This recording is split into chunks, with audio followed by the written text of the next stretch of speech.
এই বাড়ির কাজের লোকগুলো এতটাই ফাঁকিবাজ যে ঠিকঠাক করে পরিষ্কারও করে না।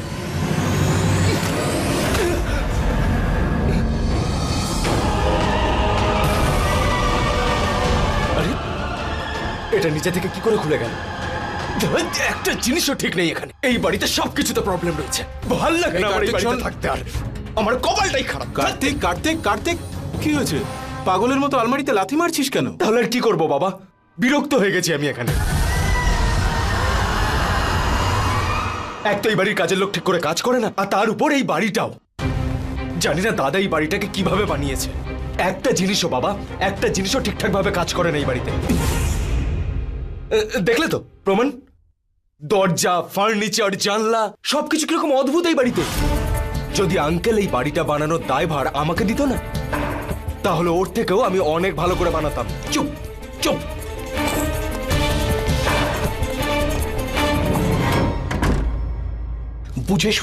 বুঝে শুনে মুখ খুলবি নিজের। অনির্বাণ এই বাড়ির ছেলে, আর দিদির চোখের মণিও চোখের মণি। আর তাছাড়াও আমরা সবাই একই বাড়িতে থাকি তো একসাথে। তাতে কি হয়েছে বাবা? তুমিও তো বিজনেসে ওনাকে হেল্প করো, তাই না? আর এখন ওনার ছেলে কোয়ালিফাইড নয় তো কি করা যাবে? কিন্তু আমি তো তার থেকে বেটার। এমন একটা দিন আসুক যাতে আঙ্কেল এটা বুঝতে পারে আর সমস্ত দায় দায়িত্ব আমাকে দিয়ে দেয়। তারপর দেখো বাবা। কিন্তু জানি না সেদিনটা কবে আসবে। কার্তিক,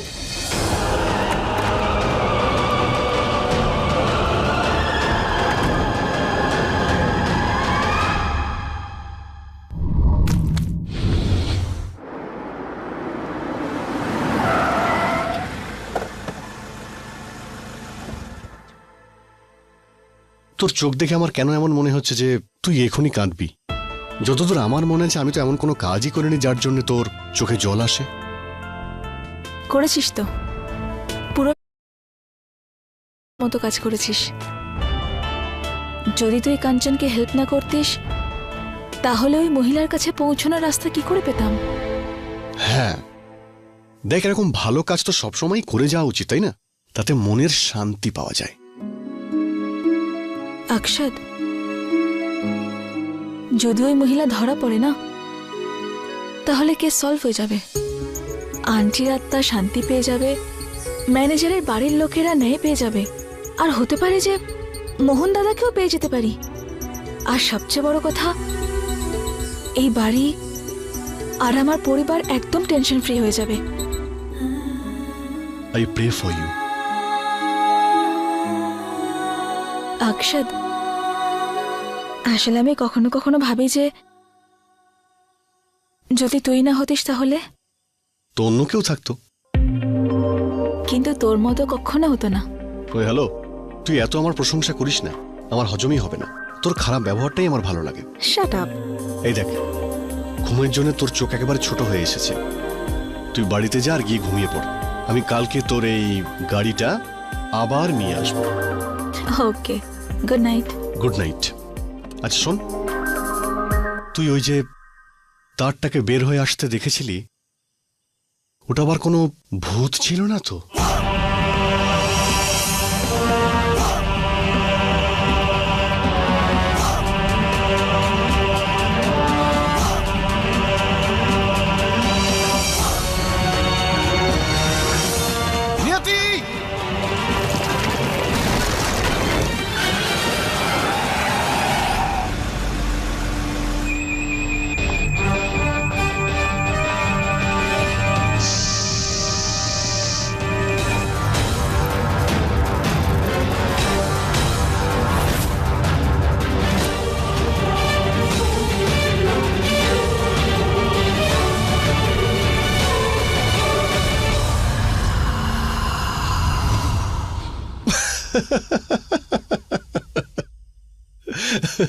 সরি।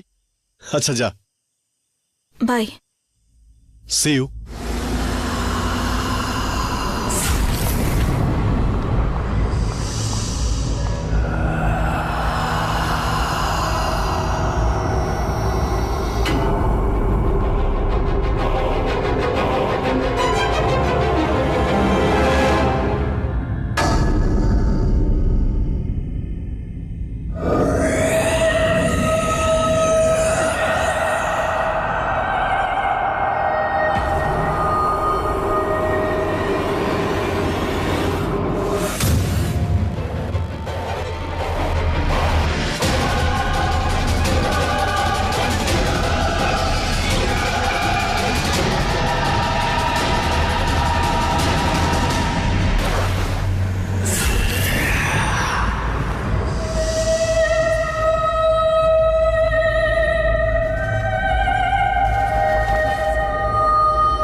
ভাবছে যে কেউ আমাকে দেখছে?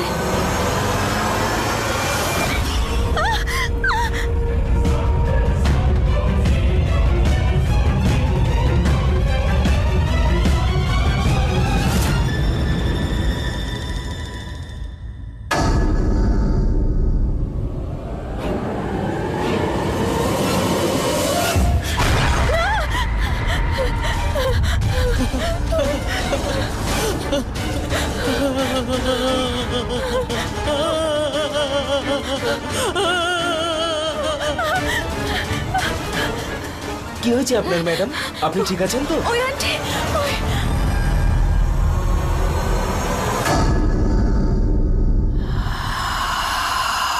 কিন্তু ওখানে তো কেউ নেই, তাহলে আপনি এত ভয় পাচ্ছেন কেন? ওই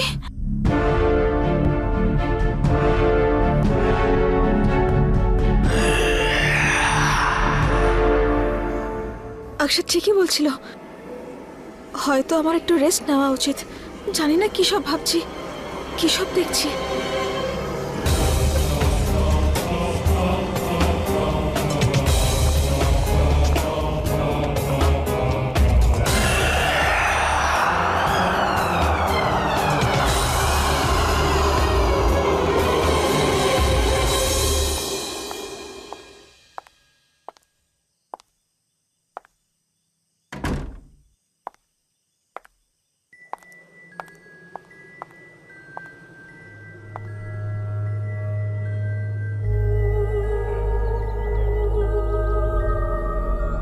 ও ওই রাতে এই মানুষটাই ছিল, আর ওর সাথে ওই বাড়িতে আরেকজন মানুষকে দেখেছি। ওই দুজন বাড়ির ভেতরে গিয়েছিল, কিন্তু ওরা দুজন বাইরে ফিরে আসেনি। আপনি বলেছিলেন কিছু দেখেছেন, মনে পড়ছে আপনার? আমি সামনেই কিছু দেখি না তো দূরেরটা কি করে দেখবো? তুমি আমাকে বিরক্ত করো না, তুমি দ্বিতীয়বার এখানে এসো না। ওই আন্টির সাথে আরো কেউ ছিল? মার্ডার হয়েছে আপনার বাড়িতে।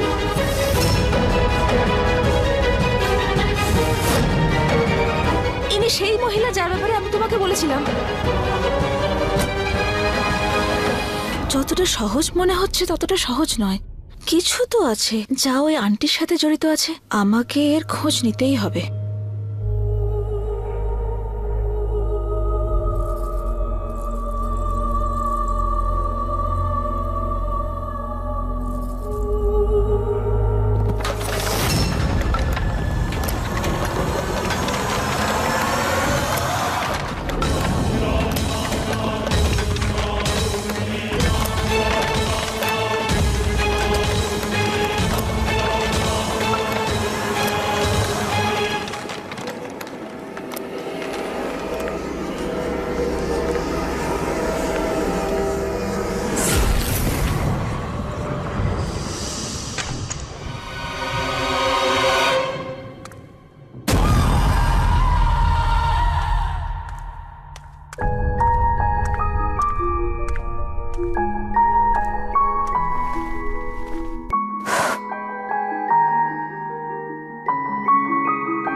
এটা কার কান্নার আওয়াজ?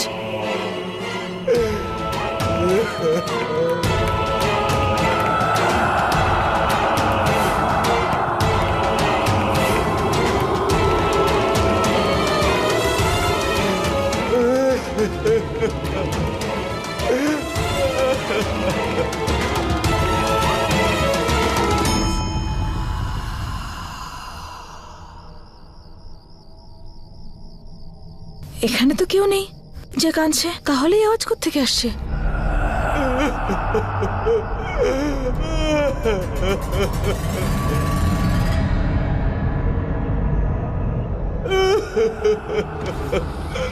কান্নার আওয়াজটা এখান থেকে আসছে।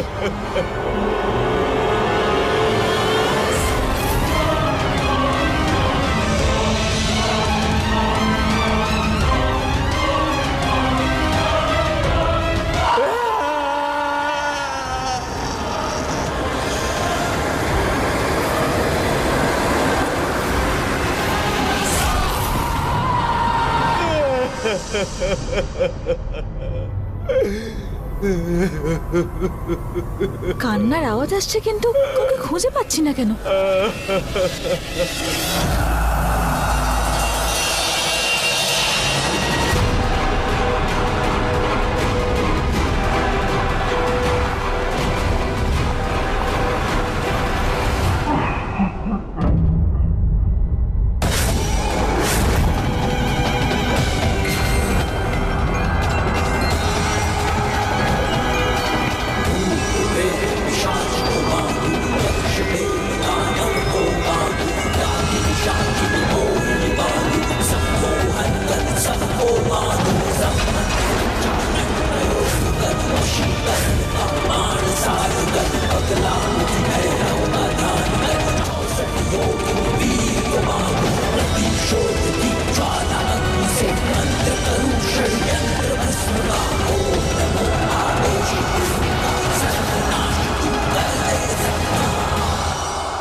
এই সিঁড়ি নিজে থেকে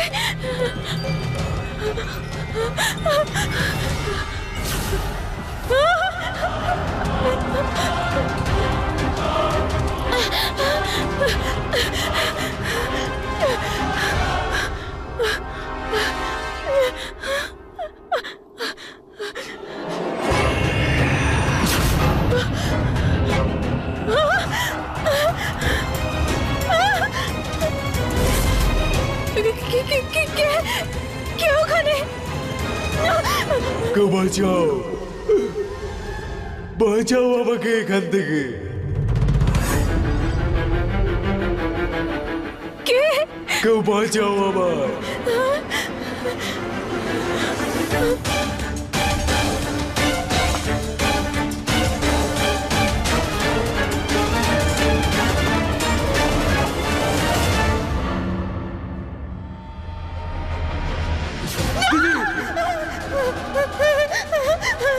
এই যে দিদি, দিদি, দিদি আমাকে বাঁচাও, আমার খুব ভয় লাগছে দিদি। দিদি আমাকে বাঁচাও দিদি। মোহন দাদা,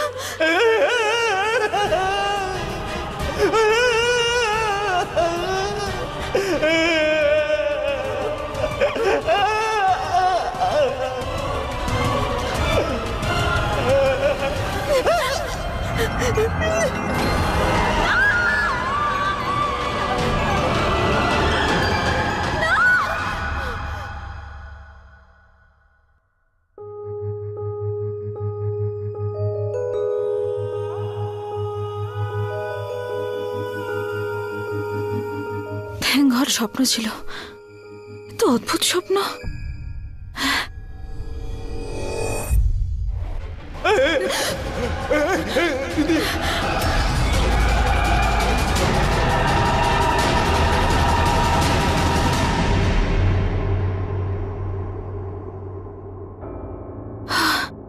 এই স্বপ্নের জন্য না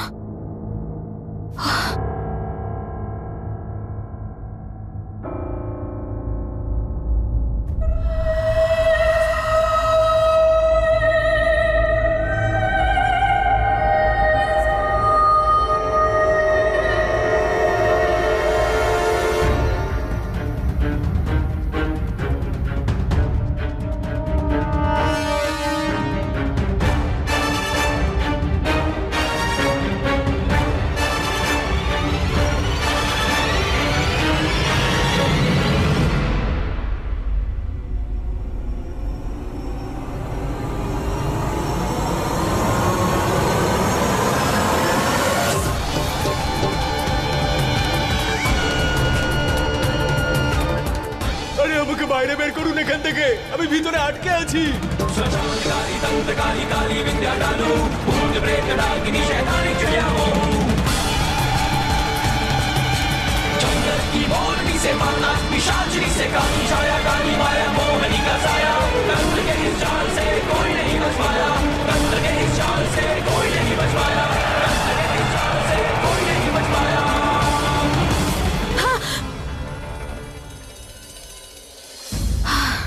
গীতা দিদি, তুমি? দিদি, তুমি তো আমাকে ভয় পাই দিয়েছিলে। সরি দিদি, আমি তোমার গলার আওয়াজ শুনে ভাবলাম এসে দেখি কি হলো। আরে ওই আমি না একটা স্বপ্ন দেখেছিলাম, খুব বাজে স্বপ্ন। আই হোপ সেরকম যেন না হয়, ভগবান সব ঠিক করে দেন। সবকিছু ঠিকই হবে দিদি, আমি সারাদিন এটাই প্রার্থনা করি, শুধু মোহন তাড়াতাড়ি বাড়ি ফিরে আসুক, যাতে আমার সন্তানকে কেউ অনাথ না বলে। দিদি আমাকে বাঁচাও, আমার খুব ভয় লাগছে দিদি। ওই পার্টিতে আমি ওরকমই একজন মহিলাকে দেখেছি। গীতা দিদি, একটা ভালো খবর আছে, এর পেছনে যে আছে তাড়াতাড়ি আমরা তার খোঁজ পেয়ে যাব। সত্যি দিদি? হ্যাঁ, আর আমি আজই সেই নিয়ে বাবার সাথে কথা বলবো।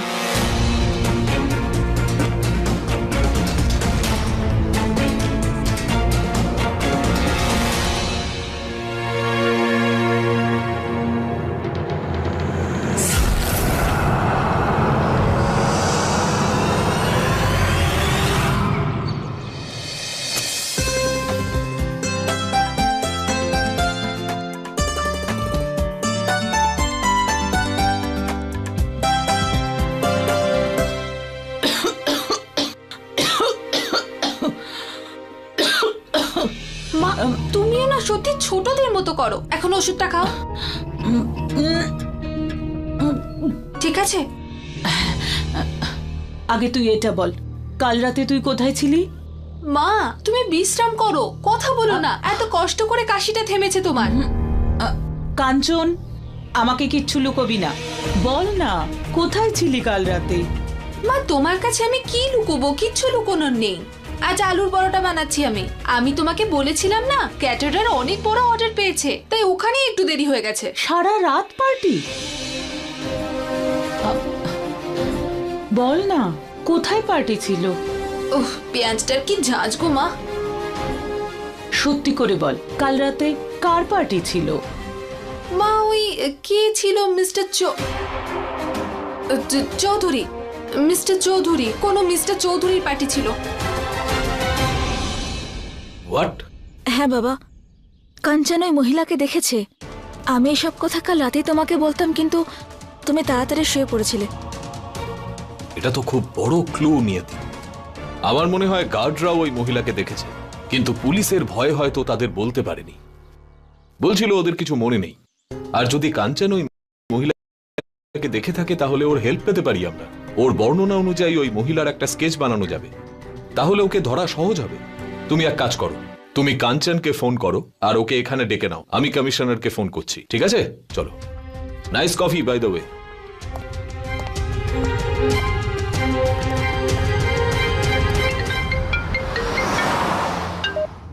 অনেকদিন বাঁচবি তুই। আমি এখনই তোকেই ফোন করতে যাচ্ছিলাম।